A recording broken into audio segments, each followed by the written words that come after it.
This may be the trickiest fantasy book review I've ever done because this book is nothing like any fantasy book I've ever read.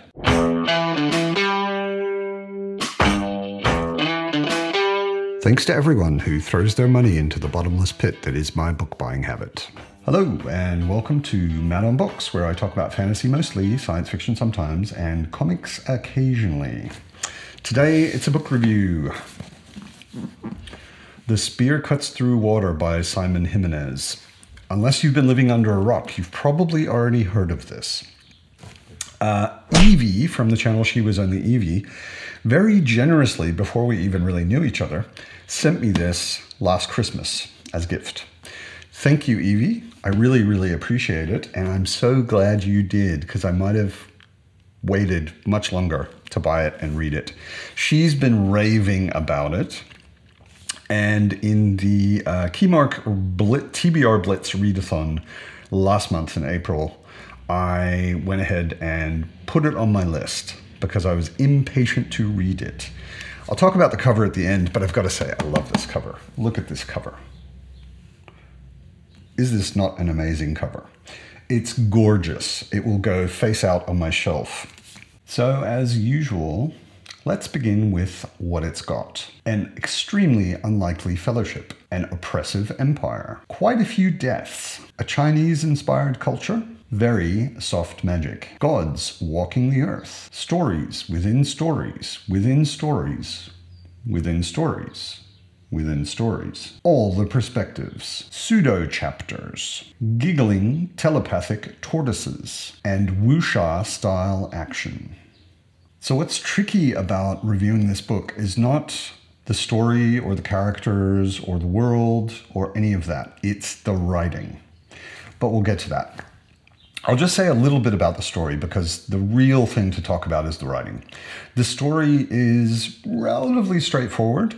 There's a bit of setup in the first chapter or two. And it becomes kind of a quest. And as things go on, the exact goal of the quest kind of shifts. But we're dealing with two main characters. One of them has only one arm and is an extremely honorable person who has taken an oath to do something, and therefore he will do it.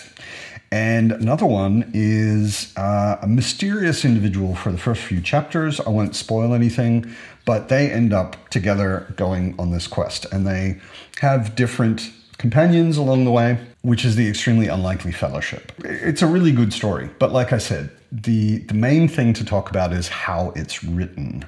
In the story, there is a great deal of action. There's quite a lot of fighting. And like I said, it's wuxia-style action. So it's a bit of flying through the air and massive magic things happening while people are swinging swords and that kind of thing. There are some really, really dramatic turns in the book. It kept me on the edge of my seat, not just because of the action, but also because of the stakes involved and the risks that the characters were going through and the crazy, crazy shit that was being revealed in every chapter. But, like I said, it's about the writing. If you are curious about reading The Spear Cuts Through Water, I would like you to make me a promise. Promise me that you will read until the end of the second chapter. At the beginning, it's a book that takes some getting used to. And I'm used to reading weird books, and I'm used to reading strangely written things, and this still took me a little getting used to. Right at the beginning of the book, first of all, the overall structure, which you get pretty much right at the beginning of the book, is the book begins in second person. It's talking to you. But you is obviously a character. It's not talking to the reader on a meta level or anything. So you eventually enter a dream. So you've got the you story, and then you've got the dream story inside it. And in that dream is where the main story of the book is happening. But while you're in that dream, there are people telling stories. And sometimes inside those stories, there are mini stories happening. So it's it's layers of nested stories more than pretty much anything I've ever read. The other thing that is really interesting, but also takes some getting used to, is it switches constantly between second person, you, third person focused, so third person perspective kind of attached to a character, and first person, so someone telling a story about themselves. And it switches between these all the time in really, really interesting ways. But because it starts already doing that pretty early on, like I said, it takes some getting used to. I got used to it by the end of the first chapter, pretty much. Second chapter really started flowing. Third chapter, I was almost unaware of it. And it was just flowing because that was just the way it was written and I was used to it. It's really interesting the way it does that. I found myself a little shocked the whole time that this is only Simon Jimenez's second book. I haven't read The Vanished Birds, which is the first book. I want to now, very much want to. But this weird structure and this weird switching back and forth between first, second, and third point of perspectives all the time was so masterfully balanced. It is something you could do really wrong. I can imagine a lesser author trying to do something like this and screwing it up really badly. Jimenez does not in any way. It switches between this you, who is in a kind of modern world, something like our world, but maybe in the 50s or 60s, and the dream, and that's told in a third person. And then interspersed throughout the entire text, anytime anything is happening, are little italic sentences, which are people in the scene reacting in first person or sharing their thoughts in first person. It's also, I said at the beginning, I said it's got pseudo chapters. So it does have chapters. They are days. Each one is a day. The first one is basically set up. And then there's the first day, the second day, third day, fourth and fifth day. I think fifth day is the last day. And they're quite big chapters, but each chapter is broken up constantly with a small headline and then some more story. And then another small headline and then some more story.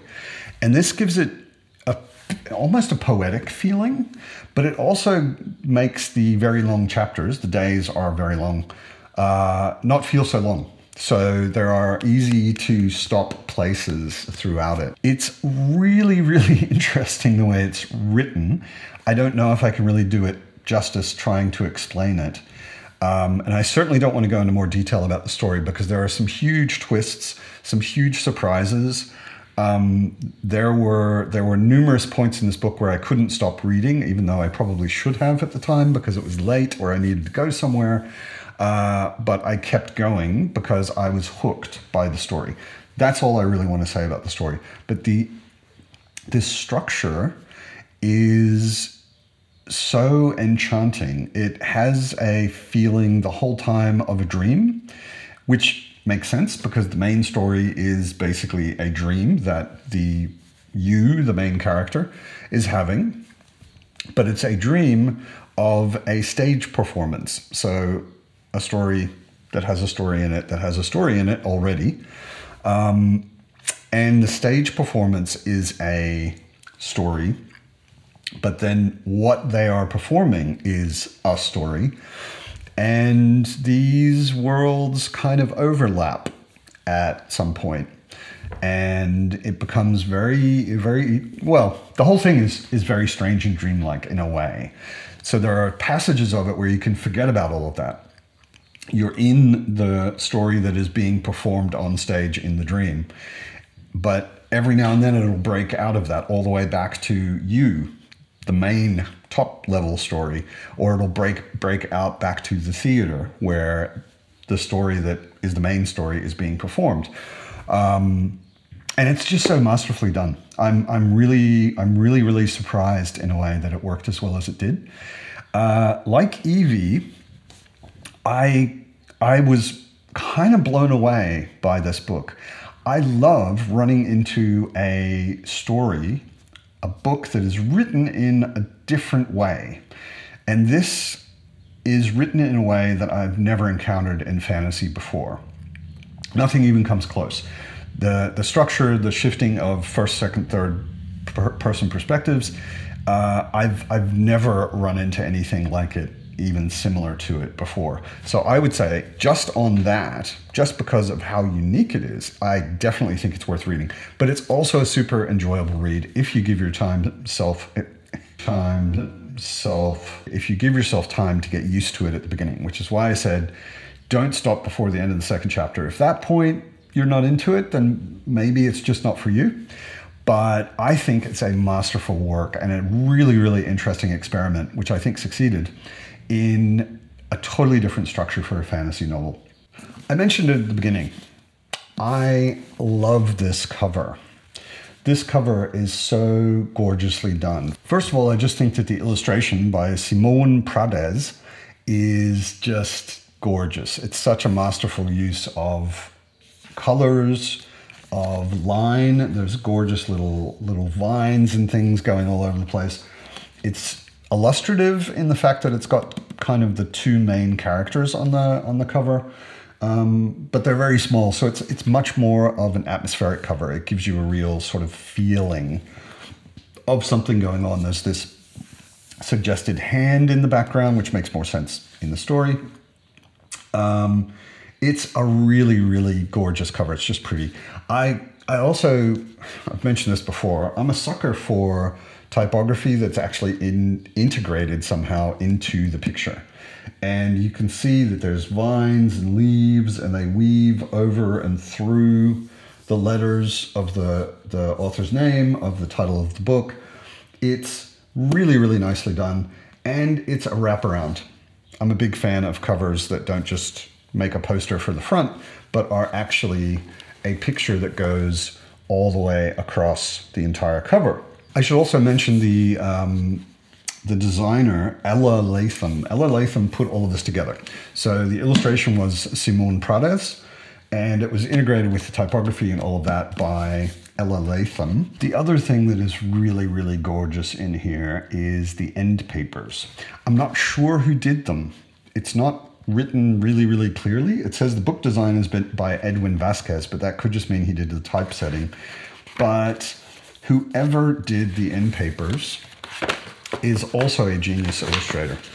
So when you open up the front of the back or the back of the book, you have this super detailed picture. And it says over the top, "The land as dreamt by the 8th emperor," which is totally relevant in the book. I spent hours looking at this. It's not really a map. It doesn't really map out anything very clearly for you, but it's so full of detail. And as you read the book, you remember, oh, I saw this thing in the end papers. Let me look at that again.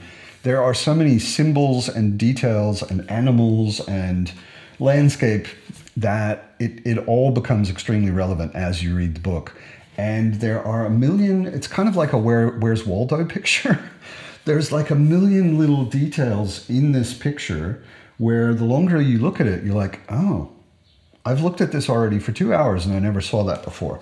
Like this little road running into a conch shell up here, which becomes relevant in the story.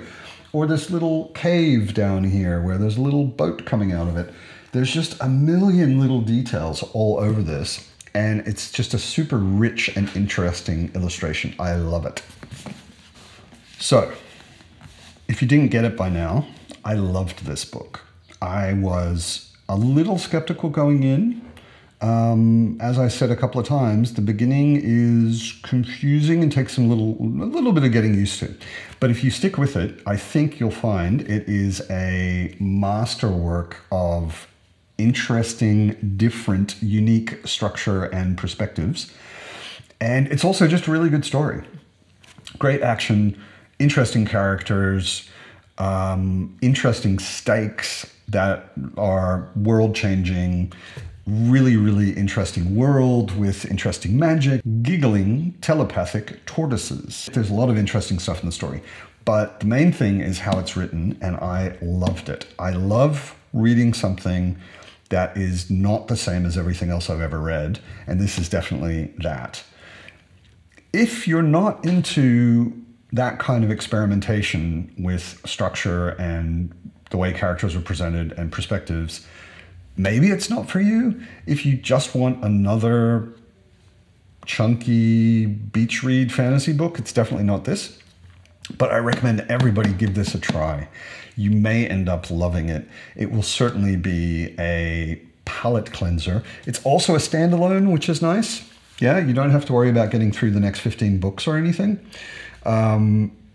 Hardly recommended. Read it and stick with it until the end of the second chapter, at least. As usual, I hope you're well. I hope you're reading awesome and unique books like The Spear Cuts Through Water. And I will see you next time.